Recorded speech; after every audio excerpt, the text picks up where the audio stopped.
बिस्मिल्लाहिर्रहमानिर्रहीम जी, मैं हूं ज़ुल्फ़िकार अली शाह और आप देख रहे हैं मरगला न्यूज़ टीवी चैनल। हस्बे रवायत सबसे पहले आपसे एक रिक्वेस्ट के हमारे चैनल को जो नए देखने वाले हैं वो सब्सक्राइब कर दें ताकि नई आने वाली वीडियो जो है वो बर वक्त आप तक पहुंच सकें, और बेल आइकन के बटन को भी दबा दें। अगर अच्छी वीडियो लगे तो लाइक कर दें और शेयर करें दोस्तों के साथ ताकि उन तक भी हमारी वीडियोज़ पहुँच सकें। आजकल जिस तरह इलेक्शन का दिन करीब आते जा रहे हैं तो एक गहमा गहमी का जो एक सियासी माहौल है वो बनता जा रहा है। इस माहौल के अंदर बलूचिस्तान से एक इलेक्टेबल का जो पूरा एक रेला है ना, 30 अफराद कमोबेश ने, वो पूरे का पूरा एक ही दिन के अंदर जब मियाँ सब कोयटा गए हैं तो वो नवाज लीग के अंदर शामिल हो गया है। ये सूरत हाल देख के और उसके अलावा भी जिस तरह बड़े मियाँ साहब को मकसद बड़ा वीवीआईपी प्रोटोकॉल मिल रहा है, तो दूसरी जो जमातें हैं खासतौर के ऊपर पाकिस्तान पीपल्स पार्टी, तो उसने एक गुज़श्ता दिनों से एक उन्होंने कहा कि जी हमें लेवल प्लेइंग फील्ड जो है ना वो दी जाए। जिस तरह नवाज लीग के साथ जो सलूक हो रहा है, वीवीआईपी सलूक हो रहा है, वो दूसरी जमातों के साथ भी और हमारे साथ भी, ज़ाहिर है कि खासतौर पर उन्होंने कहा कि हमारे साथ भी वैसा ही सलूक होना चाहिए। ठीक है जी, लेकिन मैं ये कहूँगा कि जो भी लेवल प्लेइंग फील्ड मांग रहे हैं और इक्वल यकसा सलूक मांग रहे हैं, इक्वल फुटिंग के ऊपर वो कह रहे हैं कि उनके साथ सलूक हो, तो इससे पहले कि मैं मौजू पे बात शुरू करूं, गुफ्तगू शुरू करूं, उनके लिए सिर्फ एक अर्ज़ कर दूं कि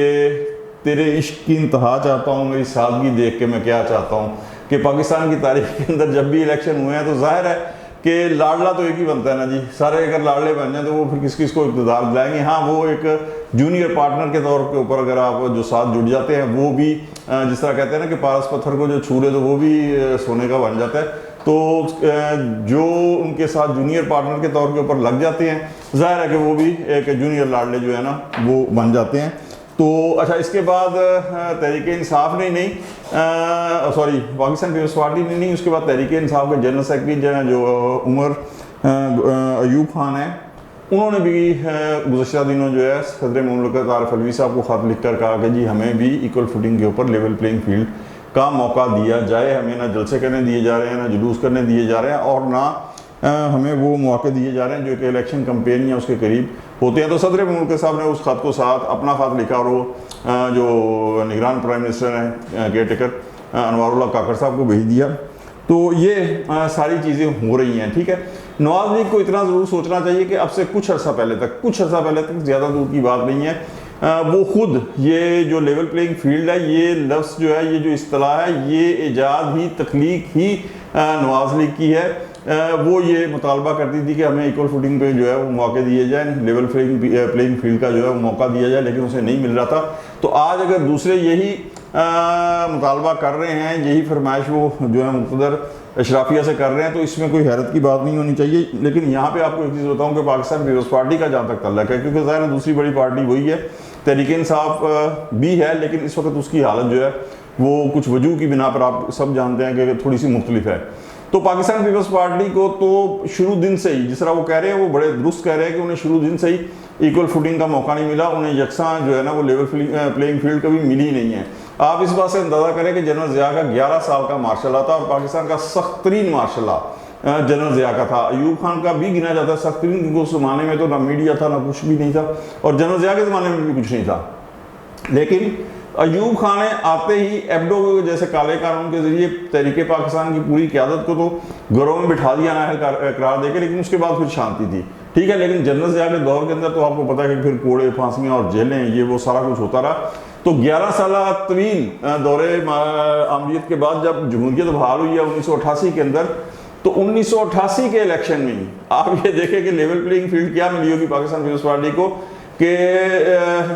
जो जनरल हमीद गुल साहब हैं वो मरते दम तक बवांगे दह सीना तान कर वो कहते रहे कि हमने पता नहीं वो कौन सा मुल्क को कौम का मुफाद था, जिसके अंदर उन्होंने कहा जी हमने मुल्क और कौम के मुफाद के अंदर पीपल्स पार्टी की अक्सरियत को कम किया था। ठीक है, आप ये देखें कि उस वक़्त कौमी असम्बली के इलेक्शन एक दिन होते थे, फिर एक दिन के वक्फे के बाद सूबाई असम्बली के इलेक्शन होते थे। कौमी असम्बली के इलेक्शन में पाकिस्तान पीपल्स पार्टी की अक्सरियत को कम करने के बावजूद वो सिंगल लार्जेस्ट पार्टी के तौर पर सामने आई। तो वेरी नेक्स्ट डे जो अखबारात के अंदर इश्तिहार आया था पाकिस्तान मुस्लिम लीग नवाज की तरफ से,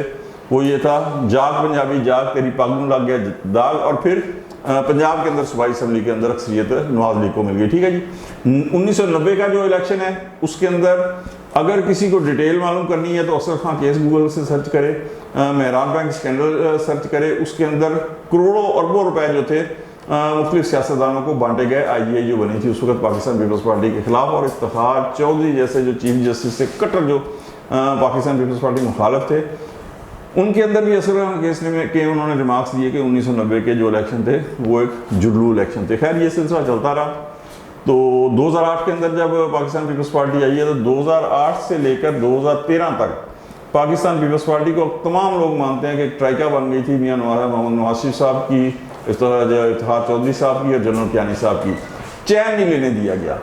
दिन के अंदर आज खुद नोटिस होते थे इफ्तिखार चौधरी साहब की इदारत में, तो शाम ढले जैसे ही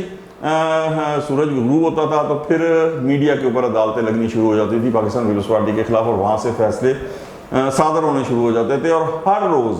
हमारे कुछ एंकर तो ऐसे हैं थे उस वक्त जो अब भी खैर मौजूद हैं, उनमें से एक जो है वो साहब वो 3-4 महीने जेल में भी रह चुके हैं गलत इतलात के ऊपर। तो वो हर रोज़ पाकिस्तान पीपल्स पार्टी की हुकूमत को घर भेज कर सोते थे। ठीक है, 2013 का इलेक्शन आ गया तो 2013 के अंदर बिल्कुल नवाज लीग जीती थी, लेकिन आप ये देखें कि वहाँ पे level playing field Pakistan Peoples Party को क्या मिली होगी कि दहशत गर्दों ने, TTP ने, तहरीक तालिबान पाकिस्तान ने ख़त लिख कर 3 जमातों को थ्रेट किया था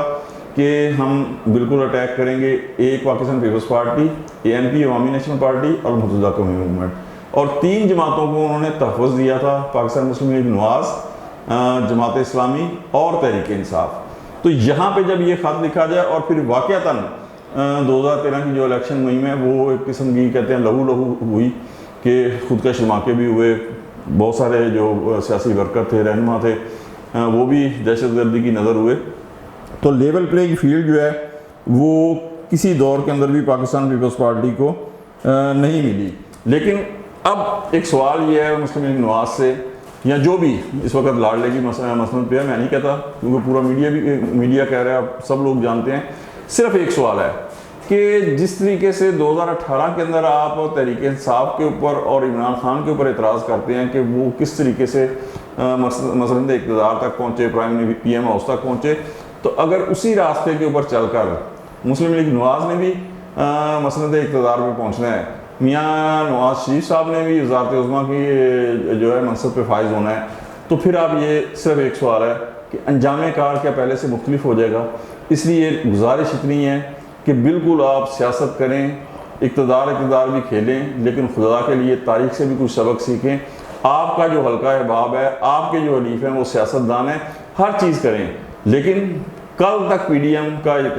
जो थी गवर्नमेंट थी उसमें इत्तेहाद था, तो आज जो है वो निफाक क्यों हो रहा है। तो ये थोड़ा सा तारीख से सबक सीखने की बात है जो सीखता कोई नहीं है। आज तक के लिए इतना ही, इंशाअल्लाह ताला अगले वीलाग में फिर मिलेंगे। उस वक्त तक के लिए जुल्फ़िकार अली शाह को इजाज़त दीजिए। अल्लाह हाफ़िज़।